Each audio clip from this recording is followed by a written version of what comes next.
Bueno, gracias por acompañarnos. Este es el espacio de tiempo con Dios que dedicamos cada mañana para reflexionar, para pensar, para escuchar, para entender lo que Dios tiene para nosotros cada mañana.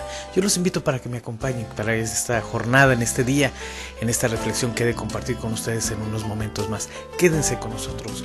Ese es el espacio que dedicamos a esta reflexión dentro de su informativo de en línea y el portal de Cristiano Online. Es el tiempo con Dios.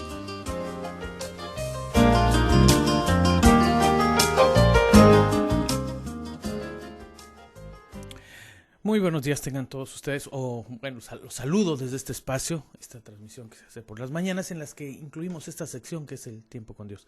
Hoy, bueno, pues los saludo como siempre y los animo a que se queden, me acompañen en este tiempo de reflexión, de una charla, una breve plática, breves palabras que tengo con usted, en la que, como siempre les digo, trato de compartir con usted algo y aportar algo a su vida. Hoy por hoy también los invito para que encuentren estos segmentos en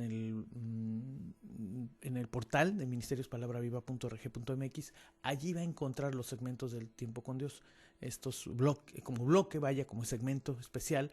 Hay un apartado en el portal que les indico de ministerios.palabraviva.org.mx que dice podcast. Allí pone el cursor y va a desplegarse una persiana hacia abajo que dice tiempo con Dios. Da clic allí y ahí va a encontrar todos los segmentos que día con día vamos compartiendo. Los actualizamos ya más tarde y allí los puede encontrar. Pero los vamos dejando diariamente. Tratamos de ser nomás antes de el mediodía, pero con horario de nuestro uso horario vaya. Pero siempre, por ejemplo, el día de ayer ya está ahí actualizado. Se subió en la noche, creo que lo actualizaron en la noche. Ahí está ya. Y también está el canal de YouTube de Tiempo con Dios. Luego les voy a dar vamos a poner el link para que también accesen a él si quieren. También poder verlos desde allí. En la cuenta de Facebook también, de Palabra del Ministerio, ahí también. En la red social, bueno, ahí lo subimos para compartirlo también con ustedes y lo compartan con sus amigos. Bueno, después de todo esto, esta información, bueno, hoy los animo a que me acompañen en esta lectura que hemos estado teniendo en el libro de Ezequiel. Hemos venido hablando de este libro interesante por su contenido, créanme, muy interesante porque tiene un carácter profético este libro, al hablar de profecía, en este caso particularmente de Ezequiel. Dios habla con Ezequiel. En ese tiempo era la experiencia que había. Dios hablaba a través de sus profetas. Estamos hablando, esto es antes de la venida del Señor Jesús. Dios así hablaba. Usaba a sus profetas para llevar un mensaje a su pueblo, en este caso el pueblo de Israel, a través de Ezequiel. Ellos se encuentran en cautividad en Babilonia en este tiempo. Y pues es una nación lastimada en todos los sentidos, emocional y espiritualmente dañada tremendamente porque ellos habían caído en una situación de adulterar lo que el Señor les había pedido. Habían alterado su fe habían permitido que entraran, se habían ellos ya adaptado incluso a las culturas con las que los dominaban ya en ese tiempo, como eran los babilonios. Incluso practicaban cosas que para Dios eran reprobables. Les había dicho Dios, no adorarás a ningún otro Dios. Sin embargo, ellos ya habían incorporado deidades a su cultura y era algo que a Dios le molestaba. Y lo vamos a leer en un momento más, vamos a ver un pasaje al final donde Dios expresa su molestia con ellos, con su pueblo, y permitió que les pasara eso. Dios no le dio poder a Babilonia para dominar a Israel, simplemente. Dios permitió que Babilonia los dominara. Espero que me entiendan. Dios permite a veces estas cosas, o permitió en ese tiempo esto, que el pueblo, el imperio babilónico dominara al pueblo de Dios o lo tomara. Pero era porque Dios lo había permitido, no tanto porque Babilonia fuera muy buena. Los babilonios, que sí era un imperio, fue un imperio que dominó en su momento, pero Dios lo deja bien claro. Yo lo permití y dejé que esto pasara porque estaba enojado, muy molesto con ellos. Y Dios, como cual tiene los mismos, evidentemente que hay una distancia entre lo que usted piensa y cómo pensamos yo y cómo sentimos y Dios. Pero Dios se enoja, Dios se contenta, Dios se alegra, Dios se entristece. Expresa los sentimientos como los de y los míos, aun cuando es Dios. Evidentemente que hay una distancia muy grande, ¿verdad?, entre el enojo de Dios y el enojo humano, ¿verdad? Pero entendemos que experimentamos las mismas los mismos sentimientos. Eso es a lo que me refiero. Pero vamos a leer el Ezequiel 43 del 1 al 12. Dice así: me llevó luego a la puerta que mira hacia el oriente, y aquí la gloria de Dios de Israel que venía del oriente. Y su sonido era como el sonido de muchas aguas, y la tierra resplandecía a causa de su gloria. Les voy a leer, hay dos versiones. Hay una versión aquí, Nueva Versión Internacional, que es otra versión de la Biblia. Me refiero a otra forma de lenguaje, nada más. No es que no exista otra Biblia, es la misma, nada más que tiene otras palabras. Dice: y vi que la gloria de Dios de Israel venía del oriente. Se oía un ruido muy fuerte como el de un río caudaloso, y la tierra se llenó de luz. La visión era como la que yo tuve cuando el Señor vino a destruir Jerusalén, y como la que tuve cuando el río Quebar. Me incliné hasta tocar el suelo con la frente. Y la gloria del Señor entró hasta el templo por la puerta oriental. Entonces el poder de Dios me levantó y me llevó al atrio interior. Y vi que la gloria del Señor había llenado el templo. El hombre se puso junto a mí y oí que el Señor el hombre se puso junto a mí y oí que el Señor me hablaba desde el templo. Les voy a leer la versión anterior. Y oí uno que me hablaba desde la casa, y un varón estaba junto a mí. Es las variantes del lenguaje nada más. La forma de escribir varían. Esa es cuando me refiero a otra versión. Por eso leí los dos, para a lo mejor uno entiende mejor con otra versión. Continúo. Y me dijo: hijo de hombre, este es el lugar de mi trono, el lugar donde posarás las plantas de mis pies, en el cual habitaré entre los hijos de Israel para siempre, y nunca más profanarán la casa de sus fornicaciones, ni con los cuerpos muertos de sus reyes en sus lugares altos.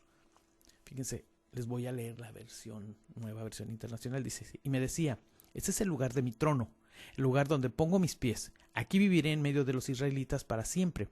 Ni ellos ni sus reyes volverán a deshonrar con sus infidelidades mi santo nombre. No volverán a construir monumentos a sus reyes después de su muerte. Cuando habla de los lugares altos, se refiere a los templos que se construían. Esos eran los lugares altos, que evidentemente seguramente estaban en lugares que eran un poco más vistosos o más notables dentro del área de construcción. Seguramente que tenían algo que los distinguían, o estaban en algún lugar un poco más alto, así que los distinguían. A eso se refiere. Pero finalmente eran los templos donde se adoraba a Dios. El pueblo, los reyes que habían gobernado Israel, habían cometido tremendas faltas. No habían cumplido con el propósito que Dios tenía con ellos. Por eso la molestia de Dios, porque desde la cabeza habían fallado. Y evidentemente cuando la cabeza está mal, podemos ver cómo todo lo demás se va degradando. Entonces, qué importante es que el que tiene liderazgo, tiene responsabilidad sobre un grupo o alguien, cuide y guarde el orden que debe de tener, porque en cascada, digamos, por usar una palabra, esto viene: si la cabeza está mal, por consecuencia los demás van a estar mal. Si la cabeza está bien, funciona bien y es responsable y lo hace con honestidad y honradez, Dios bendice a todos los demás.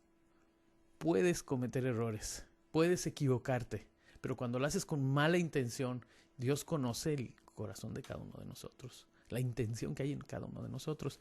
Entonces, yo creo que Él entiende cuando hay un error que uno comete por inexperiencia, por alguna cuestión, arrebato, a lo mejor una molestia, pero podemos corregir. Pero Dios entiende también eso, que quede claro.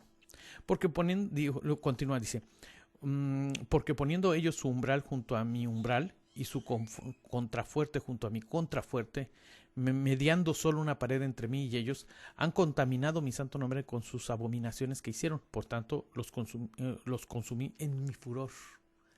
¿Ven? ¿Entienden cómo Dios habla? Los consumí en mi furor. Me enojé con ellos. Dios se enojó. Les voy a leer la versión NBI. Dice: o a construir sus palacios de manera que sus puertas queden junto a las puertas de mi templo, con solo una pared de por medio. Ellos deshonraron mi santo nombre con acciones que yo detesto. Por eso me enojé con ellos y los hice morir. Ese es Dios cuando se enoja. Dice que alejen ahora de mí sus infidelidades y los monumentos a sus reyes, y yo viviré en medio de ellos para siempre. Y tú, hombre, cuéntales a los israelitas lo que vistes del templo y de sus planos y medidas, para que se avergüencen de sus pecados. Y si se avergüenzan de todo lo que han hecho, explícales la forma del templo y lo que hay en él, la salida y la entrada, las salidas y las entradas, en fin, todo el plano, lo mismo que las leyes que deben cumplir. Dibújales todo esto para que tengan una idea clara del diseño y lo que lleves a cabo, o lo que lleven a cabo. Escríbeles también todas las leyes para que puedan cumplirlas. Esta es la ley del templo. Todo el terreno que te rodea el templo sobre el monte será un lugar sumamente sagrado. Dios no quería que nada contaminara su templo. Y déjeme decirle, adelantándome un poco, que en ese tiempo era el templo el lugar donde Dios se expresaba. En ese lugar no es tanto que habitara Dios y cupiera Dios allí como tal. Dios no lo podemos contener. Nunca lo hemos podido contener el ser humano. Simplemente que Dios se expresaba tal vez en ese lugar. Pero hoy por hoy, después de que el Señor Jesús viene en rescate nuestro, debemos de entender que el templo somos nosotros. Ese templo perfecto, ese templo donde Dios se expresa, donde Dios mora, donde Dios está, es usted y soy yo. Es usted, así de simple. Porque ahí está, ahí es donde llega el Espíritu, ahí es donde Él se expresa a través de usted, de su persona. De ahí por eso que la invitación y el exhorto siempre que hay a que nos guardemos, nos cuidemos, a que seamos personas honorables. Dios también entiende. Miren, yo no quiero con esto tal vez abrir una puerta para que nos equivoquemos todo el tiempo y tengamos la justificación perfecta. Pero si escucharon aquí, en una parte dice, y si se avergüenzan de todo lo que han hecho, explícales la forma del templo y lo que hay en él. Dice, y si se avergüenzan de todo, y si se avergonzaran todos de lo que han hecho, hazles entender el diseño de la casa. Aquí podemos inferir algo bien interesante. Si usted se arrepiente de lo que ha hecho, con honestidad, con de veras, con el deseo de seguir adelante, yo aquí quiero que se entienda. Yo creo que no podemos llegar al extremo de pensar que una vez que vamos a aceptar a Cristo como nuestro Salvador y entender que tenemos que cambiar cosas. Por ejemplo, voy a hablar de algo práctico, de algo sencillo, una adicción al alcohol, por ejemplo, las drogas. Entendemos que una vez una persona que ha llegado a ese punto y que hay casos de personas, yo conozco personas que han dicho, hasta aquí llegué, yo entendí que esto no es bueno para mí, y dejan el alcohol de un día para otro, dejan las drogas de un día para otro, dejan el cigarro, por ejemplo, para que incluso le está haciendo daño esto. Esas adicciones las dejan y una nueva vida viene para ellos. Hay personas que entran en un proceso también, un proceso de desintoxicación que tienen que llevar. Su condición los lleva a tener que ir por ese proceso, y es un proceso a veces largo, duro, fuerte, para poder liberarse de esas adicciones. Hay otros que no. Les explico esto, lo comento, lo comparto, porque yo creo que tenemos que entender que no todos tenemos el mismo proceso.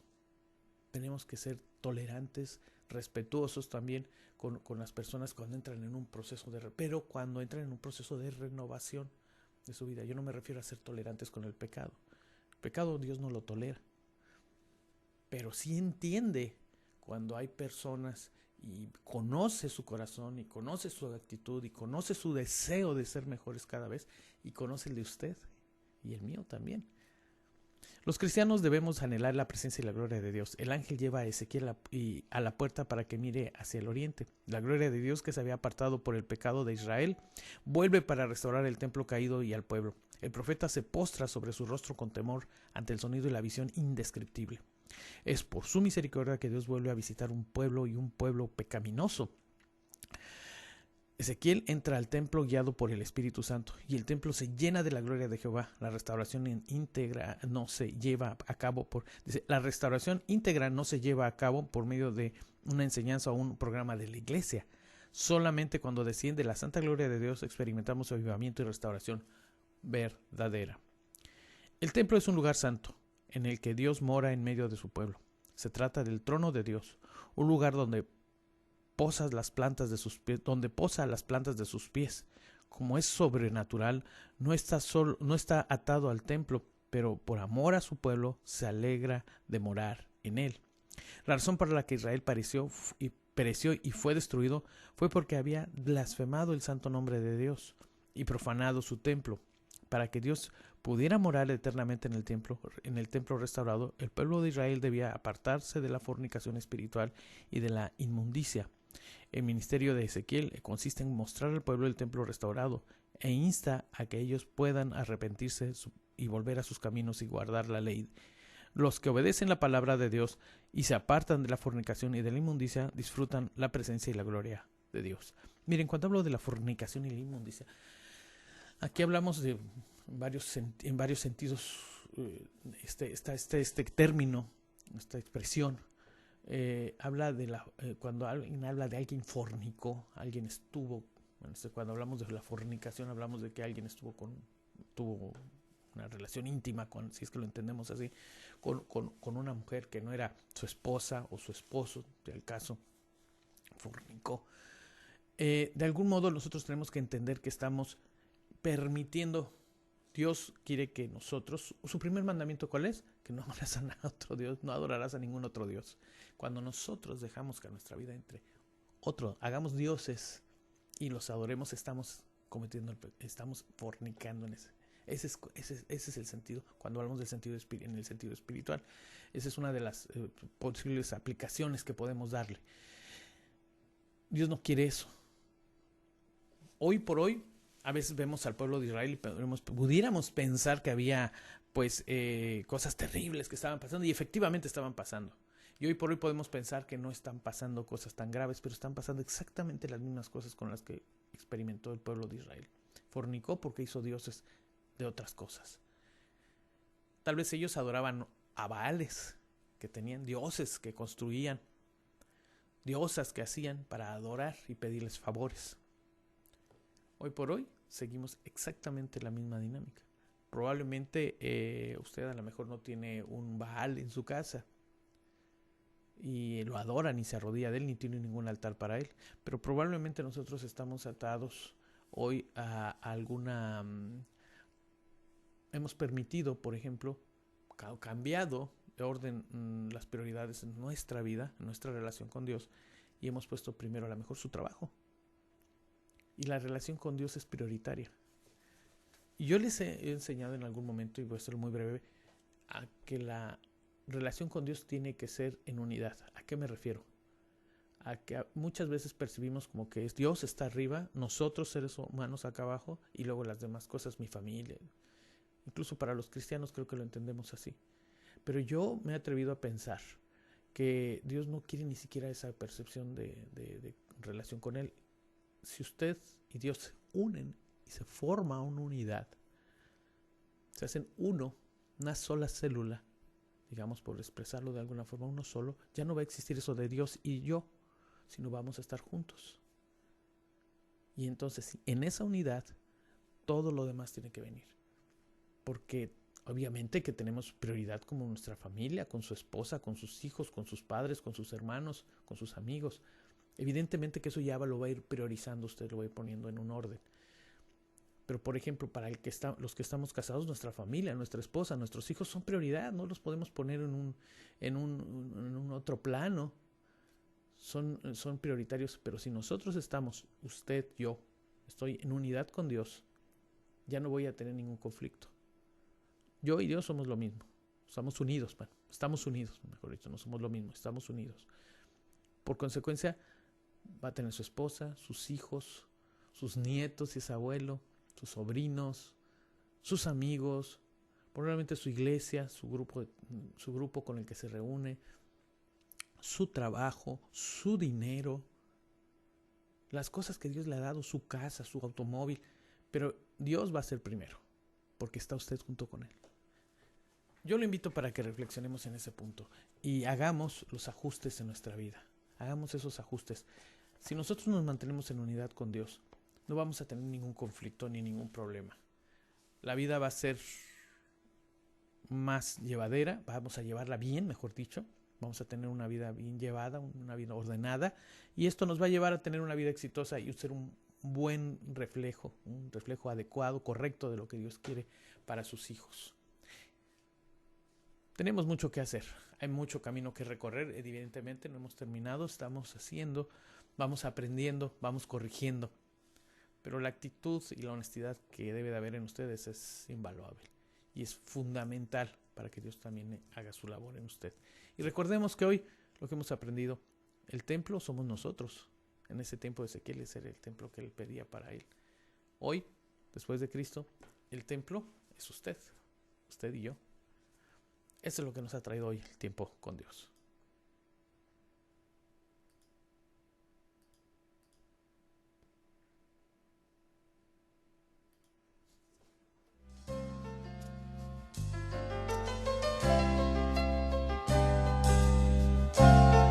Muchas gracias por acompañarme en esta sección, el tiempo con Dios, que cada mañana ustedes les aprecio su compañía. A las 8:45 de la mañana estamos en esta sección. Gracias por acompañarme en este tiempo. Vamos a continuar con la programación y no dejen de acompañarnos, no dejen de estar aquí en este espacio de reflexión que tenemos cada mañana. Los invito, 8:45 de la mañana estoy dentro del espacio de En Línea, transmitimos de lunes a viernes.